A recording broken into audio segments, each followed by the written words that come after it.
Hello, friends. It's John Woods, the CTO at the Algorand Foundation, and I'm here with my colleagues and friends, Marc.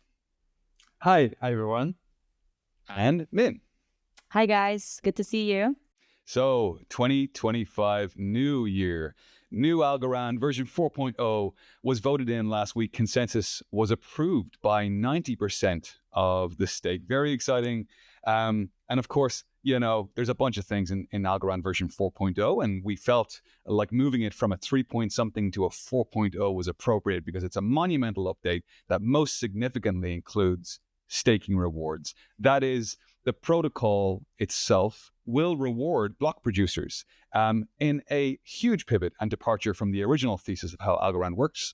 Algorand now rewards directly the block producer. So we're going to talk all about that, how easy it is to get involved, and why you should be excited about the security and decentralization of Algorand in 2025 and beyond. But before that, Min and I were at CfC last week, and it was in the snowy Swiss mountains up in St. Moritz. It was very beautiful, and we thought we'd give you a little bit of an update as to what went down there. I get very excited about CfC, of course, because it has some high-profile guests. I get in because I'm working with Algorand, but many of them are movers and shakers in the industry. Min, do you want to talk a little bit about what your experience was like?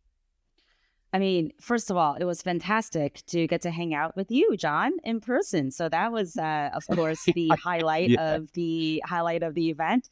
No, it was amazing. I mean, the setting is beautiful. It's the train, planes, and automobiles, right? Like 3 trains and a taxi to the venue. But as John said, it's just you've got all the conversations that we have there and the people that you meet it's really phenomenal.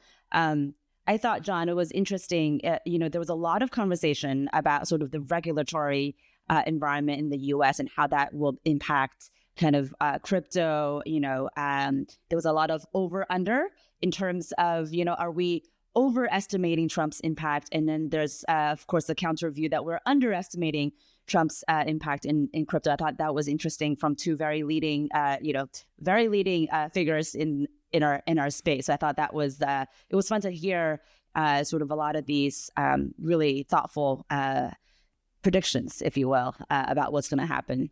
I've only been twice, and so obviously the first time was 2 years prior, and you're surrounded by people who are major players in the industry. And what I mean by that is they're either founders of layer ones, like Lehman Bird from Hedera, or they are super influential people, like Anthony Scaramucci, or CEO of Ledger, or, who else? Joe Lubin was at this one. Eric Voorhees was at the last one. And so Arthur Hayes gave the keynote.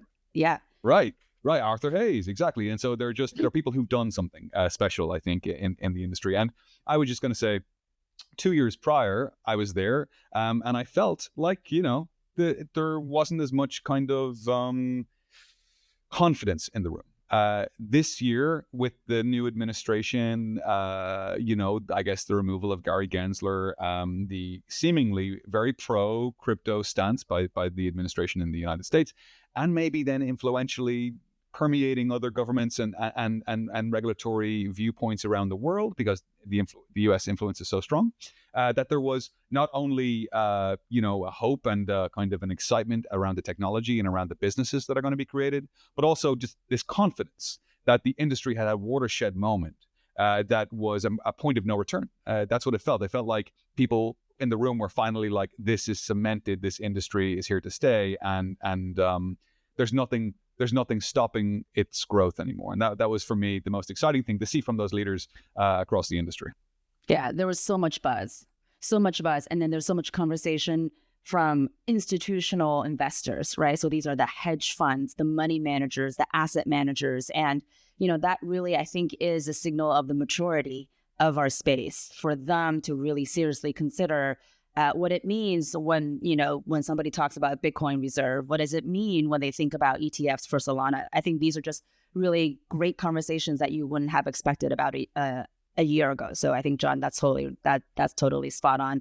And of course, John gave one of the best workshops about post about quantum. Do you want to talk a little bit about that? That was such a great discussion. Thanks, man. So yeah, I gave a quick workshop on post-quantum cryptography. Talked a little bit about the difference between regular computers and quantum computers at a physical level. Talked about what Algorand had done and what blockchains need to do generally in order to become quantum secure, and also looked at the standards around both standard classical cryptography, but also some of the approaches that we use in mathematics for post-quantum schemes. So things like multivariate math, hash-based math, lattice-based schemes, etc. So it was quite interesting. We kept it simple enough, though, because of course I wanted people to leave with insight rather than making it a mathematics class. Yeah. So yeah, it's been a wild couple of weeks in crypto. So John and Eric was part of a panel on tokenization, right? He was right. Yes. He spoke about tokenization, and that of course is a very strong point of Algorand. And I think from what I hear, I wasn't there, but from what I hear, like Algorand was really being perceived as one of the leaders in kind of tokenization at the conference, which was great to see. Yes, absolutely. And of course we were there with our peers. There was representatives from essentially all the major chains. Yep. And I think, Algorand has a natural predilection to supporting RWAs and tokenized assets natively, right? And so it has a natural advantage there. But just the excitement in the room was really wonderful. So CfC, a great success. And it was great to see Algorand's profile being raised significantly at the conference as well.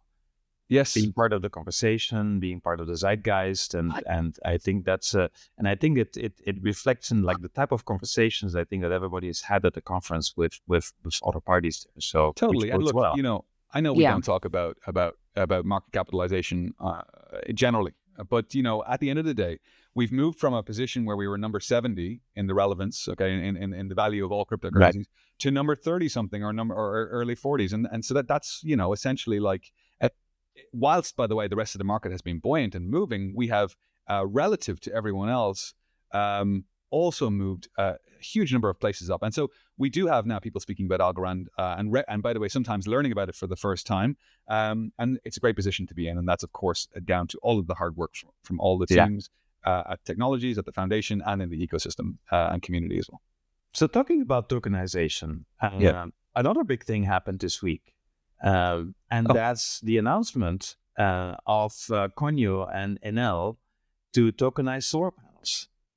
So let's talk about that. I think that's an amazing use case for blockchain. And so just to kind of like provide the context, so Enel Group is one of the largest, if not the largest, electric utility company in the world. They do about $100 billion of revenue.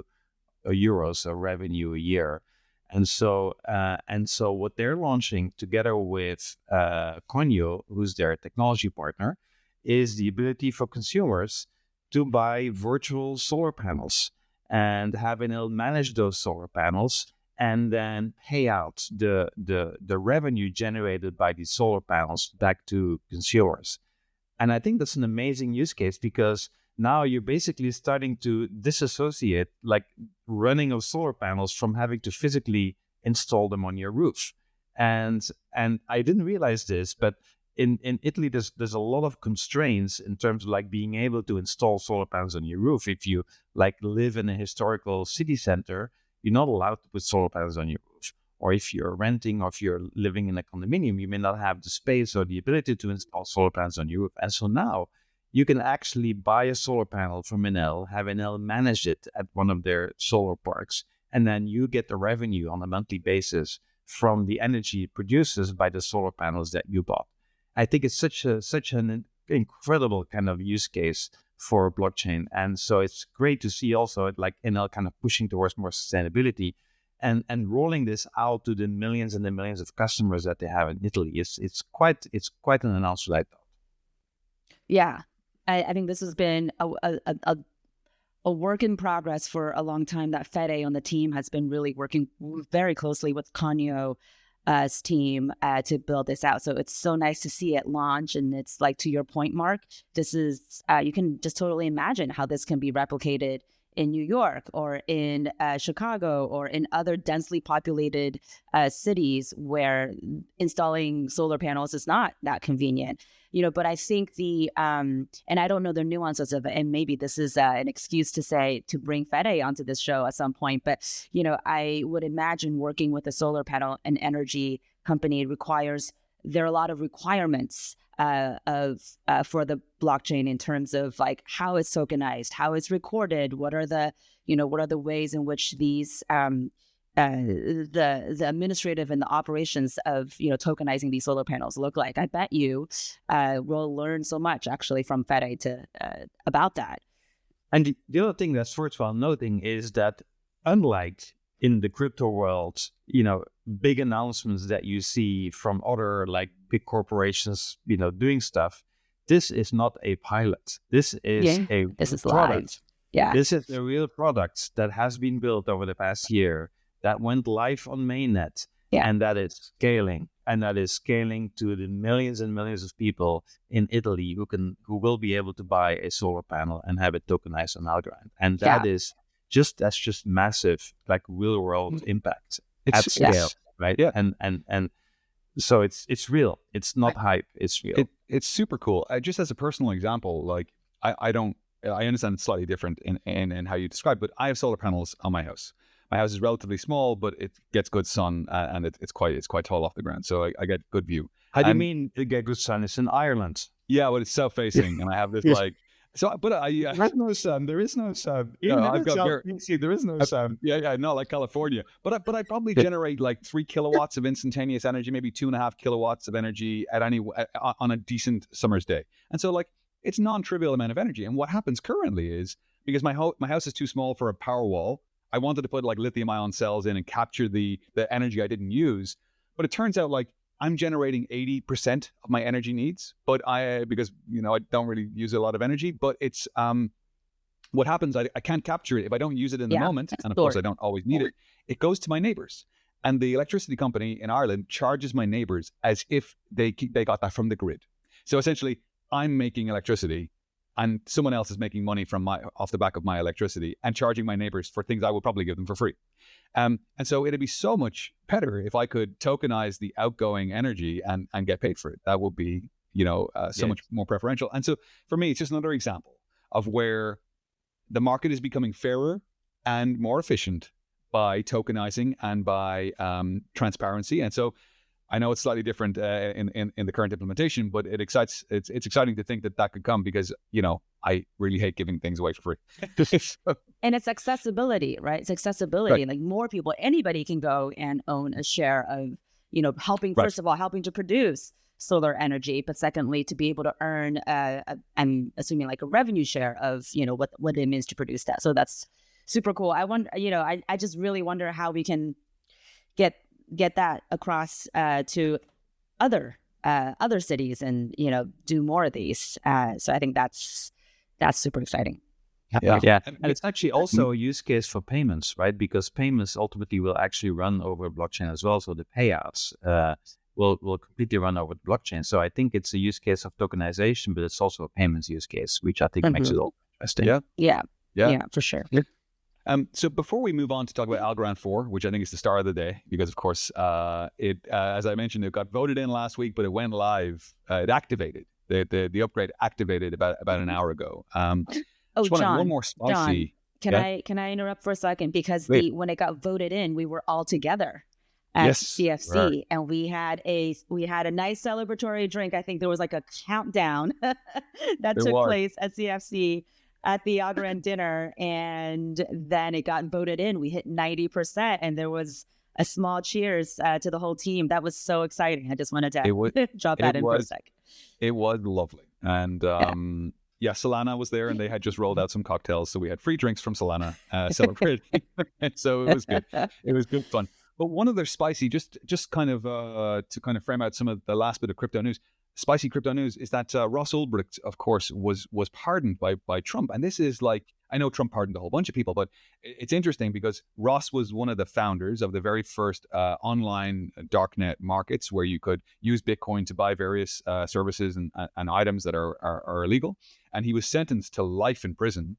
And his mother, he was obviously very young when that happened. He was in his early 20s. And his family had been petitioning for a long time because they felt that the sentence was maybe not in line with the crime. I can't comment on that, but it's what I think it is interesting that Trump went in and pardoned Ross, because a lot of presidents had talked, I think, before about potentially pardoning him, and it didn't happen. So that was another, watershed moment in crypto, I thought. So yeah, one of the first to take Bitcoin, right? Right, one of the first markets ever to take Bitcoin, and now Ross is out. So we are on a wild timeline. Wild ride, yeah. Yeah. Cool. Okay, so maybe let's talk about Algorand 4.0. You can now earn rewards on Algorand for producing blocks. My node is up and online.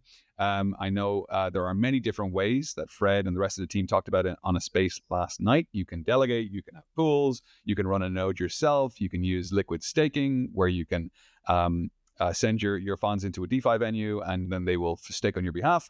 And there's lots of different ways. But the most regular, most vanilla, most, I guess, normal way to get involved and stake your Algorand is to run a node yourself. And so if you have over 30,000 algo and you have a spare computer, you can set up, within a few minutes, you can set up a piece of software to join the network and start staking your algo in a way that it's not locked up.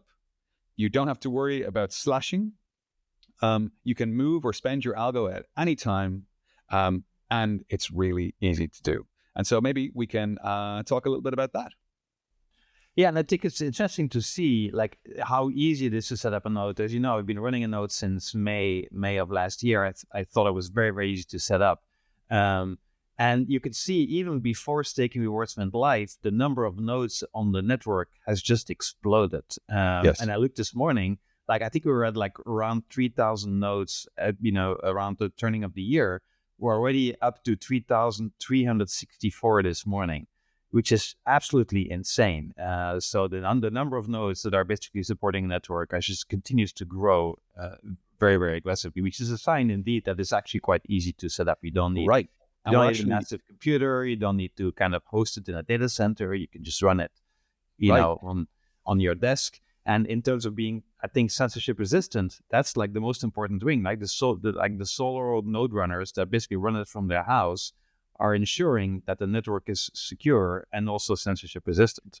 Right, and so the network is literally more secure. There's now nearly 1.5 billion algo, or 15% of all algo that will ever be. Of course, I think there's something like 8.5 billion issued, so it's more than 15%. But close on 20% of all algo is currently securing the network in one way or another by being actively staked, and this is wonderful.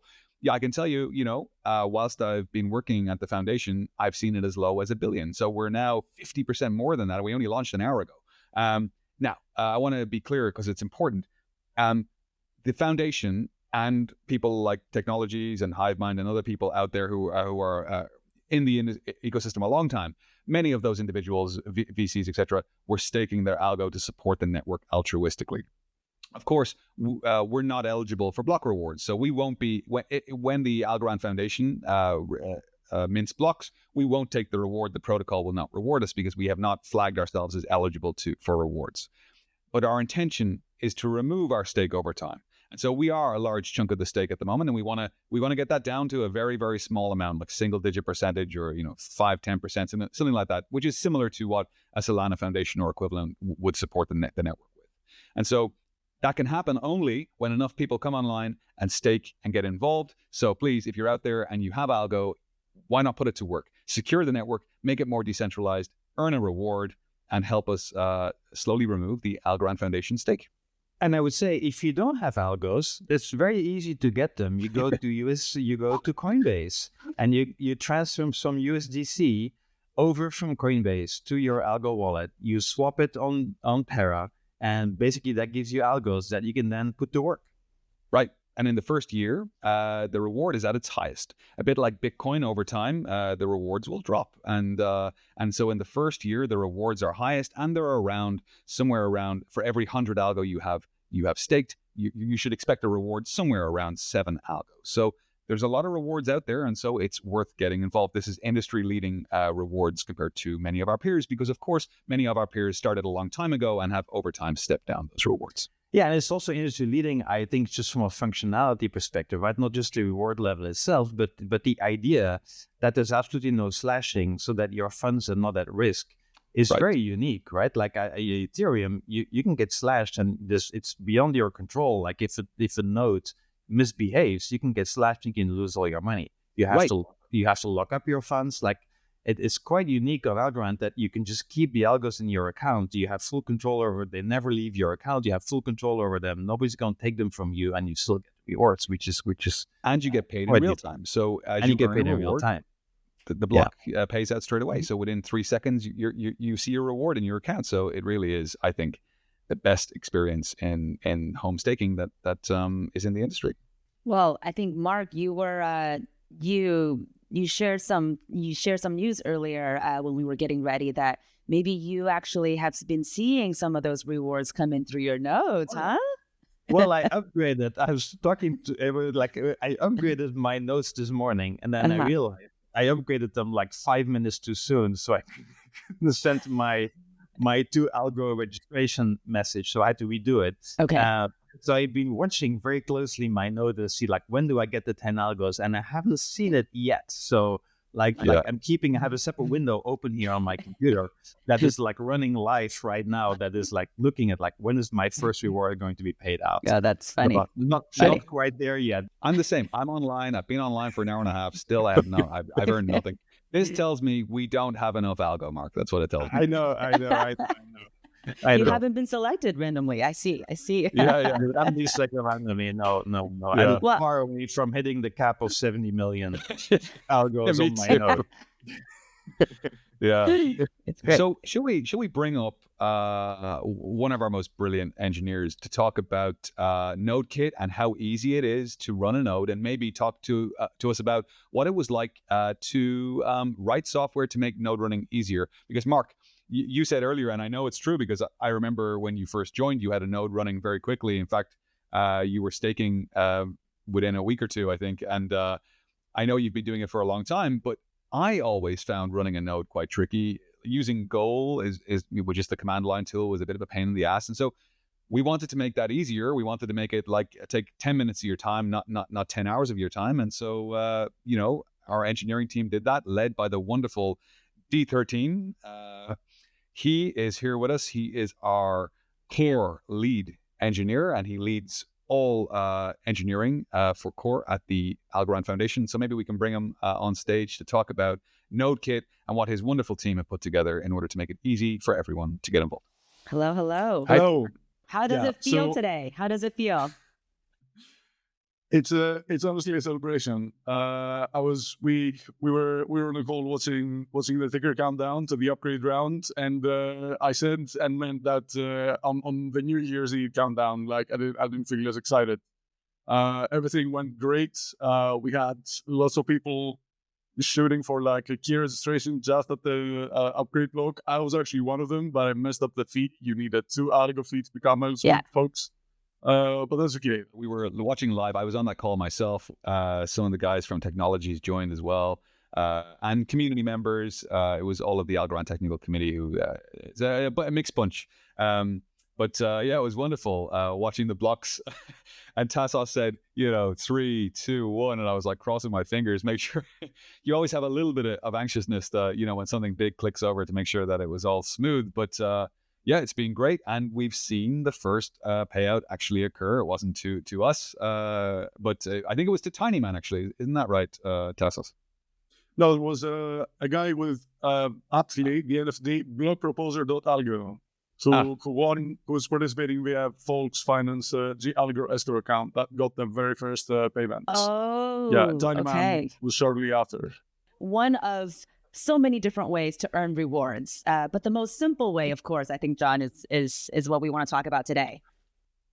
Well, I guess maybe the simplest way is to use Folks Finance or Tiny Man and send your money, or your algo rather, into a DeFi venue, and they look after the node and they stake for you, and then you get your X algo or equivalent, and you're able to do what you want with it. Maybe that is maybe one of the easier ways. We also have Reti, which was built by TXN Labs, a big community push around it to try to do pooling. So if you don't have your 30,000 algo, maybe you've got 1,000, maybe you've got 500. a whole bunch of you can get together in a smart contract, and you can get over that 30,000 barrier, and then you can all earn rewards. But for me, the pure, if you like, the pure proof of stake, the pure way to support the network is, of course, the most decentralized way is to run a computer in your home. And right now, I can tell you, I'm running a Mac, an older Mac computer, an M1 Pro is currently my node. And so with commodity or regular computer hardware in your home, and with NodeKit, which is our new software to make node running easy, you can quickly spin up a node and get involved. But of course, you need that minimum of 30,000 algo. So maybe, Tasos, do you want to talk a little bit about NodeKit, what it's trying to do, and maybe some of its killer features, such as the QR code and integration with participation keys, allowing you to bring them online, generate them, bring them offline, that kind of stuff? Yeah. So on Algorand, as we know, and the audience probably does as well, you can participate with like really, really low hardware requirements, which means that this is basically open to anyone. The status quo of a few years ago was that you had to be like highly technical to follow along and make sure that everything's working properly. There were some community initiatives to do like one-click node style software that's been working well. But in fact, I'm gonna throw it back to you and ask, since it was actually your initiative, and I think Amelia was back in September. We're like, I want to do this. So yeah, why did you want to do this? So I wanted to do it because I wanted to make it easier for everyone. And I wanted people to fundamentally be able to spend less time thinking about running a node. For me, it needs to be something that's like not taxing. It needs to be something that's not a burden. It needs to be something that's nearly fun. Of course, not everyone likes playing with computers, but it needed to be something that I could guide my parents through, or someone who maybe didn't have a lot of experience with a computer, over the phone without taking over their screen. It needed to be something that a CFO of a company who just doesn't really like computers could do. And so that was the target audience. Now, we didn't want to make it a flashy Windows GUI app, where it's basically a window that you move around. We thought that the right balance was somewhere between a user interface and a command line. And why did we choose that kind of spot? Well, we wanted people to know that running a node is not just, checking a box to earn money. Running a node is a responsibility. You need to run a node in a responsible and proper manner in order to properly secure the network and not cause degradation to the network. So, running a node that's on and off and on and off and on and off, and maybe not there when the VRF comes calling, where your algo is staked some of the time and not all of the time, that's not helpful for the security of the network. And so we wanted people to understand that when you're running a node, it comes with a bit of responsibility. And so by launching NodeKit as a terminal user interface, that is, it has a user interface, but you still have to open up a command line to start it. We thought that hit the sweet spot between emphasizing the responsibility of running a node, but also making it easy. I'm happy to say the first time that I tried to get an Algorand node up and running with the right config, with the right Genesis file, with all of the different bits and pieces that it needs in order to run properly, to generate my participation keys using Gold, to bring them online, that process took me nearly 2 hours before I felt like I understood it end to end. With NodeKit, which is the software that D13's team have put together, without any knowledge of Algorand, you can get a node up and running with 5 minutes of your time.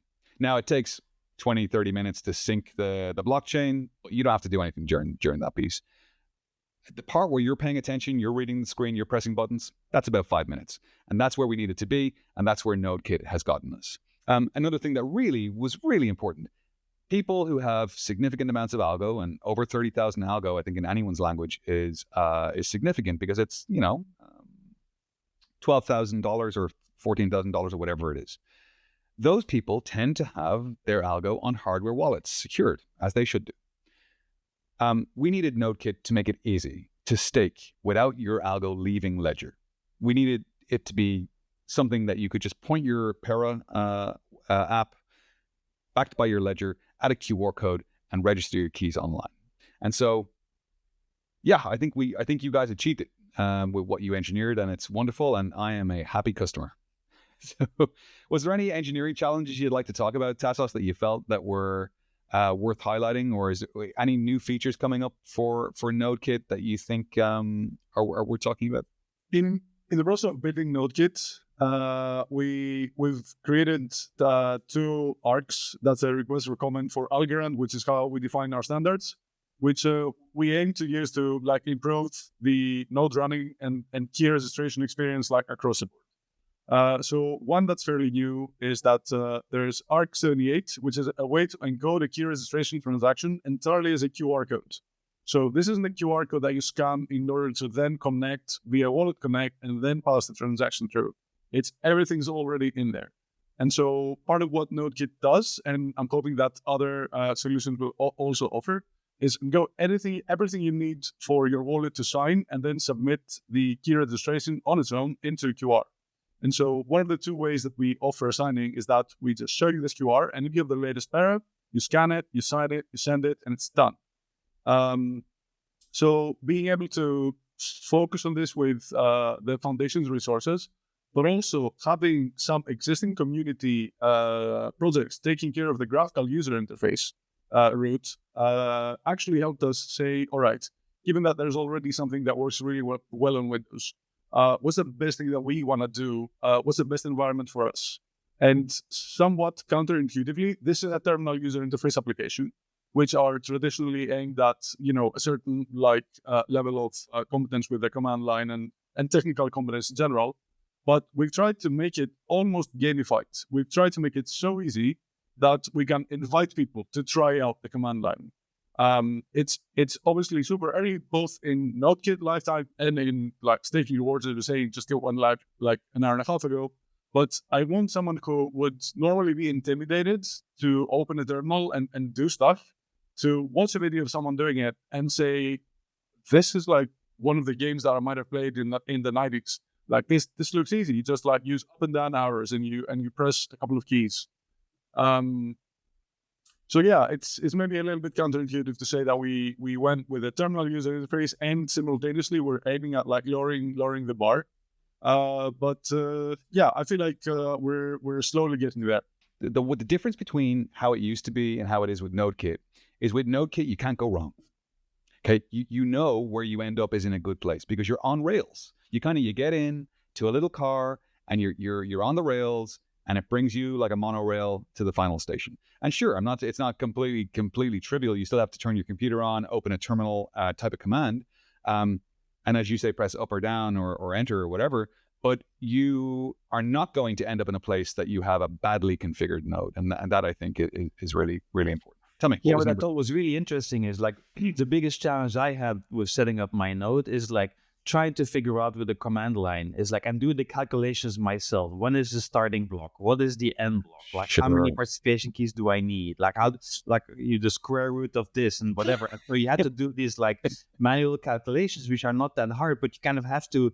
It was kind of a little bit of a grunt kind of detailed work that is not kind of that interesting and that sometimes can be very confusing. Right. And also the process of signing that transaction was a bit of a mess because you had to figure out how to connect your ledger to your PC. So you had to use the wire, then you had to find out the right /dev/ whatever, address of your ledger device on your computer. So all this things were just, not very kind of user friendly. And I think all of that stuff is now being replaced by NodeKit, which makes it so much easier. But I think I like also the fact that it's a TUI because it makes you feel like you're running a node and you still have to understand that you're running a node. It's not like a Windows app where you just click a few buttons and you start making money. No, you have to understand I am running a piece of software, I'm running a node, I'm creating participation keys. You have to understand what it means to create a participation key. So there's still a level of understanding that you need to have, right? But the process is just so much easier. So one of the objectives was to bring this closer to people who were not already familiar with the experience and running nodes. And you touched on one of my favorites, and maybe obvious in retrospect, but my favorite little feature that we've added there, which is that when you generate your participation key, you before, especially if you were doing it manually, you needed to know what's the current round. and then how long do I want this to be valid for, and then calculate the key dilution, which is the square root of the difference between the two, and then plug them all in, and then all of that. And given all of with all of the information that we can pull from your node in NodeKit, we can actually, when we're asking the user, we can just go, how many days do you want it to last? Exactly. And you can switch to how many months do you want it to last? Like, we know what the current round is. We can more or less project how much 2 months, 3 months, 6 months is gonna take in like rounds, even based on the average round time that's actually active right now on the network. And so after I wanna invite people who would normally avoid the command line to try this out, because after you kind of get used to that, okay, I'm gonna run something on the terminal. We've really done our best to try to make it like as easy as possible. And yeah, so one of the things that's generally being improved quite a lot, including from community efforts like Fun, is getting to sign these transactions. And so one of the standards that I mentioned before is now a QR that you can encode. But from NodeKit, we actually use LoRa, which is the developer-focused explorer that the foundation has been working on as part of AlgoKit. And you can actually redirect with a very short link that you can either click links from your terminal, by the way. But even if that doesn't work for you, copy and paste it in your browser, and then you have LoRa there, and you have all of the options as possible wallets to connect. So if it's Newt, if it's DeFi, if it's anything that supports Wallet Connect, you can use and have a much nicer experience of just like signing your key registrations all offline and online with NodeKit.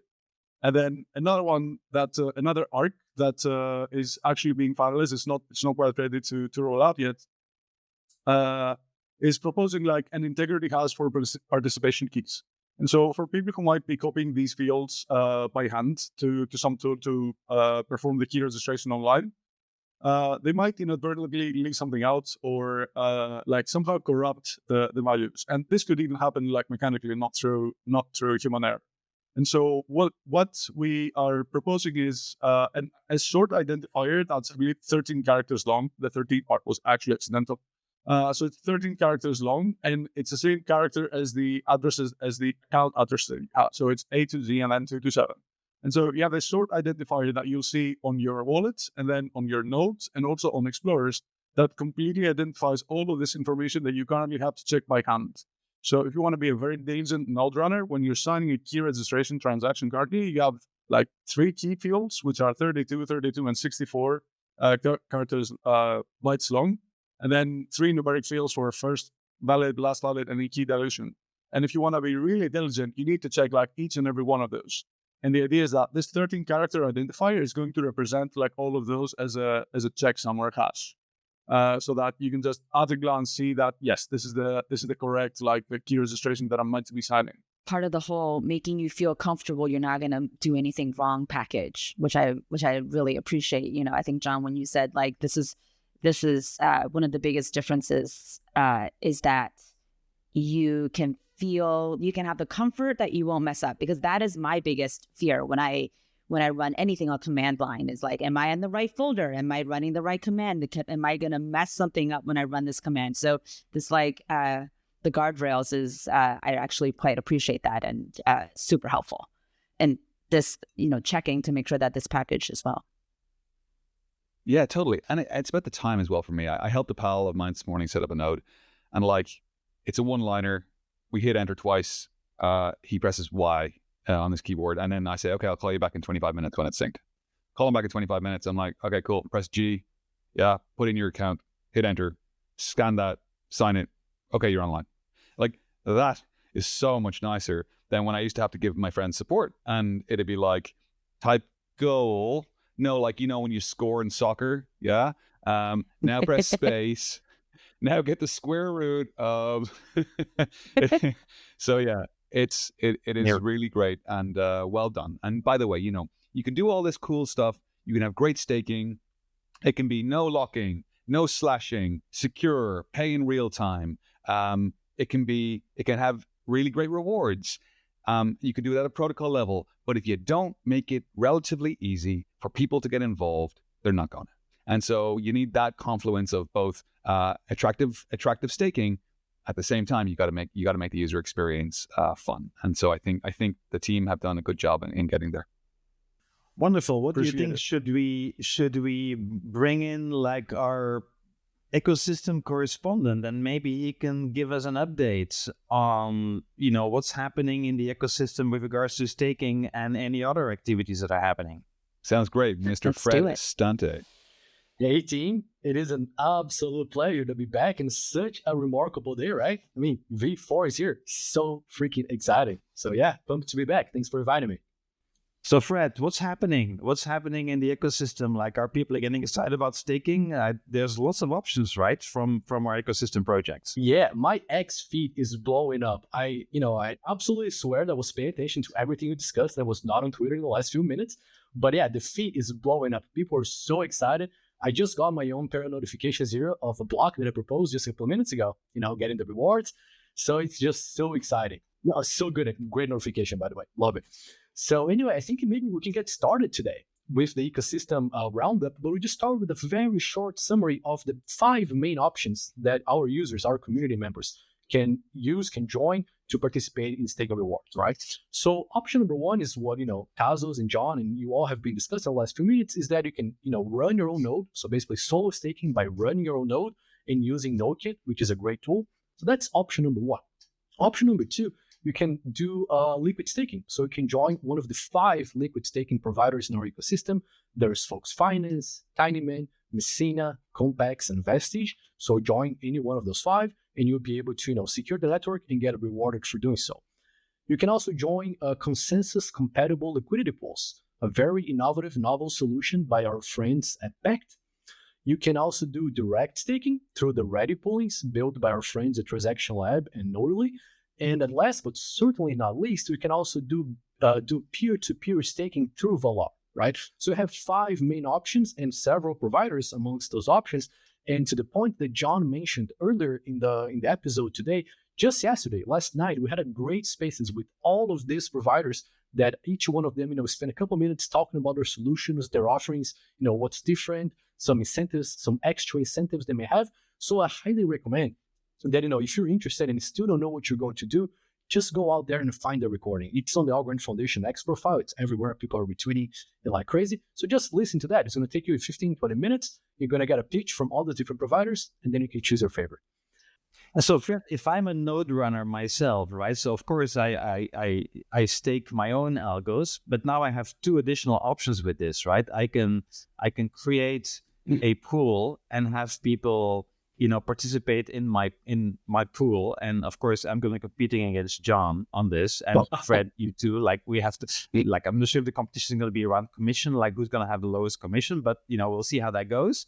But then I can also do the Valar peer-to-peer stake, right? I can basically offer up my node to anybody who wants to stake with me, and that option is interesting too because it's completely safe from a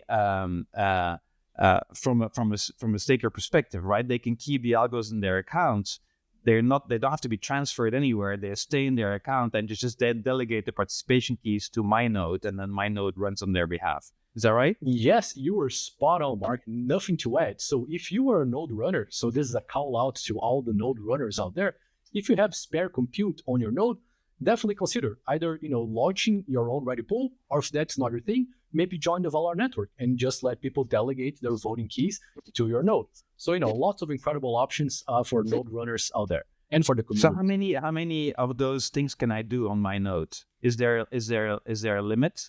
Can I run 10 pools, or what are my, as a node runner, what's the limit? All right, so I would have my answer, but given that Tasos is here, I'm going to throw this back to him because he's the man. He knows everything. So Tasos, that's for you to answer. Hey, first of all, I want to stress that you don't really have a benefit splitting your account, your algo into more accounts than one. Your odds to propose and win a block are completely linear to your balance. So if you have 5 accounts of 10K or 1 account of 50K, 5 accounts of 10K would not really be rewarded at all. But assuming that you're over balance, then you don't really get any benefit. But if you did want to do some solo staking with your own algo and also run something via Valar and also run a Ready pool, that's a good enough reason to have multiple accounts on a node. And generally, the recommendation is to keep it under 5. And this, I'm gonna use the fact that I have the floor to mention something about hardware resources and requirements. Generally, as we've said before and so many times, like Algorand is very lightweight and efficient, and it can run on basically commodity hardware. However, quite a lot of people are almost challenging themselves to see how low they can go. And someone recently tweeted out running on like 4 gigs of RAM. And so that's not going to scale as TPS increases. And whenever there's a little bit of load, you're going to see crashes. You're not going to be able to keep up properly. So, 16 gigs of RAM is not all that much to ask for. So I would say that, try not to cheat yourself and the network on that. Great. Let's go back to Fred. Sorry, I sidetracked the conversation a little bit, but let's go back to ecosystem. No, that was a great point. Thank you, Mark, and thanks a bit for jumping in. Truly appreciate you both. All right, so as you can imagine, I have prepared some notes for the ecosystem roundup today. It is very much DeFi heavy, so I apologize in advance, but hey, there's just so much happening in the DeFi ecosystem that I'll start with those news, okay? So over the last few weeks, and by the way, this is all just stuff that happened like in the last week or 10 days, right? This is like all fresh stuff. So just in the last couple of days, Compex launched limit orders on their app, so you can now place limit orders, as you negotiate assets in our ecosystem. They also launched the T-Algo and the Tiny Vaults in partnership with Tinymint, so now you can deposit those and mint XUSD, Compex's own stablecoin, from those deposits. And Compex dropped their LST fee to 8% from the 10% that they began in the very beginning. Tinymint launched an upgrade to their swap router, and they also launched an unified bug bounty on their T-Algo LST contract that's currently ongoing. And they also just launched a very cool meme coin campaign for basically liquidity provision. So to incentivize meme coin liquidity provision in the T-Algo pools on the Tinymint DEX. So make sure to check all of that out. Folks Finance launched a new Galaxy campaign to draw attention to their platform, and they also dropped the X-Algo LST fee to 0%. So there's going to be no fee on Folks Finance's LST in the foreseeable future. And not only that, but they're also supplementing the rewards in the first week of consensus, so basically from an hour ago over the next 7 days, with an extra 50,000 algos to juice up those staking rewards. All right. Wow, that's incredible. They don't need any more juicing. They're already so juicy. I don't understand, but okay. Right. And then not only that, but just to wrap up on the Folks Finance news, just a couple of days ago as well, they did the points retro drop for Algorand users. So basically, Algorand users that they have been receiving points for interacting with the platform in the last few months, and they just made the retro drop, which is basically giving points for all the past activity that all of the users, did in the platform. They have received the points for that. So that's it on Folks Finance. And to wrap up the DeFi side of things, Vestige announced the VestGuard, basically a new LST that's coming. So that's going to be the 5th LST that we're going to have in our ecosystem. And it has a pretty cool twist. It's going to have a fully decentralized and permissionless validator set with basically an on-chain stake delegation routing. So, they're going to be releasing more info very soon. They're aiming for the platform to be live in just a couple of weeks. So stay tuned. That's going to be the 5th LST in our ecosystem. Moving on from DeFi, I just want to give a very brief shout out in the RWA, real world asset session of today's update to Lofty. I mean, those guys do not stop. Over the last 2 weeks or so, they launched, I think, 4 or 5 new properties. I'm losing count. So they launched several new properties. They also dropped a few new property liquidity pools, which is very innovative, very cool. So just a shout out to those guys. And also just a special mention and a shout out to our friends at A Note Music, because they have also just dropped several music catalog royalty payouts. So, for the people that interact in the platform, you have these music catalogs from all these different genres all over the world. They have just dropped several royalty payouts in the last couple of days. Moving on to the NFT and gaming section, just to give a very special shout out and congratulations to Athletic, because they just launched an NFT marketplace that's making waves in our ecosystem. I've seen lots of chatter out there in the community. So, congratulations to the Athletic folks. And Astro Explorer, as always, has lots and lots of incredible tokens, NFTs that people are receiving as rewards for playing the arcade games. Some very cool, very nice, very retro looking arcade games. A lot of fun to play. So I highly recommend everybody check them out. Okay. And to basically wrap up our segment here today, just talk a little bit about some of the latest happenings in the infrastructure and tools side of our ecosystem. Paro Wallet just launched the stake portal, which makes it super easy for users to delegate their stake and, join the fund like we have been talking about for the last, 1 hour or so and receive staking rewards, right? And then for all the devs and builders out there, Paro also released recently the Paro Connect v.1.4.0 that, full Algo SDK v3 support and lots of other goodies. So for all the devs and builders out there, check out the latest Paro Connect. Shout out to our friends at ASA Stats that just launched a subscription service for even better management and keeping track of your Algorand assets. So kudos to those guys, always, building good tools for our ecosystem. As Mark just mentioned, Valar staking, they just launched on FNet a couple of days ago, but that's, old news. And by the time this podcast is out, they're already going to be live on mainnet. So definitely check out Valar and their solution. And to wrap up today, at last, but certainly not least, our friends at Nodely, the premier infrastructure provider on Algorand, launched a Veil, which is basically an enterprise-grade validator service for participating in Algorand's consensus. So they are already providing service for some of the LSTs in our ecosystem and some, whales and whatnot, but very high-quality service they're providing. So if that's something that interested you, definitely check out Nodely's page and reach out to the team. And team, that's all that I have for today. Such an incredible day. I'm so pumped. Thanks for having me back on. Appreciate it. Thanks, Fred. Fantastic as always. It's been nearly 3 years of working at Algorand Foundation for me, and I can't remember a time where we had a better vibe in the community, more awareness and recognition of the protocol in terms of the marketing and the broader strategy around bringing Algorand into the zeitgeist, and also I guess just in terms of the roadmap and the exciting things we're working on. I can't remember a time where it's been more colorful, and so it really is a great time to work on this amazing project. And I'd just like to say thank you to all of the people who worked across all of the teams in the foundation, in the community, in the ecosystem, at Technologies that have made this incredibly important watershed moment for Algorand that really and truly rewards what are they about at a fundamental level. They are about making Algorand more decentralized and more secure. And nothing speaks to that more than the fact that now that we have the community stake growing hour on hour, if we wanted to upgrade the network again, if we wanted to change consensus again, I should say, we would require those same people who are now staking to vote by running the new node. And so really with this upgrade, we've given Algorand to the community. It is now truly decentralized. So I'm very proud of everything that's been done. And I mentioned at the beginning of the session that the nodes are just going up and up and up. So I was just checking again over the last 50 minutes or so, 60 more nodes came online.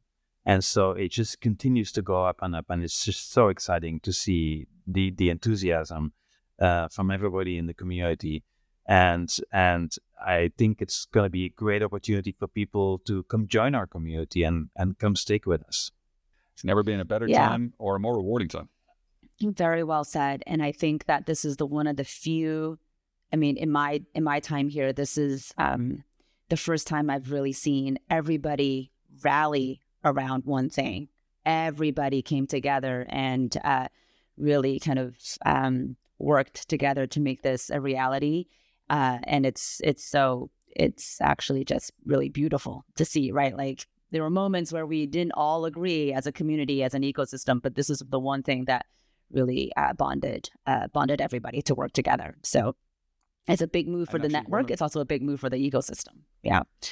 Exactly. I was going to say one other group I forgot was the governance team and the economics team. Yes. So Eric and Michaela and Adri and all those guys. Just want to shout out to them as well, because they worked extremely hard on all of the structure and bridging governance, whilst we weren't sure exactly when this was going to go live, and don't want to forget those guys because they worked really hard, as well as you, Fred, as well, leading the working groups around Ready and the upgrade. So thanks to everyone. Can I ask a quick question as we talk about this? What's the best place for us to see the ticking up of the nodes that are running? Is it the Nodely dashboard? Do you guys have some secret dashboard on the tech team that we don't know about that we can see? Can you guys share some alpha? Tasos, what's your what? I'll pass that one to you, Tasos. I think tps.nodely.io, is that fair to say? Yeah, that's we actually use that internally quite a lot at the foundation as well. There isn't anything public. That's our secret dashboard. That's contradictory anyway. I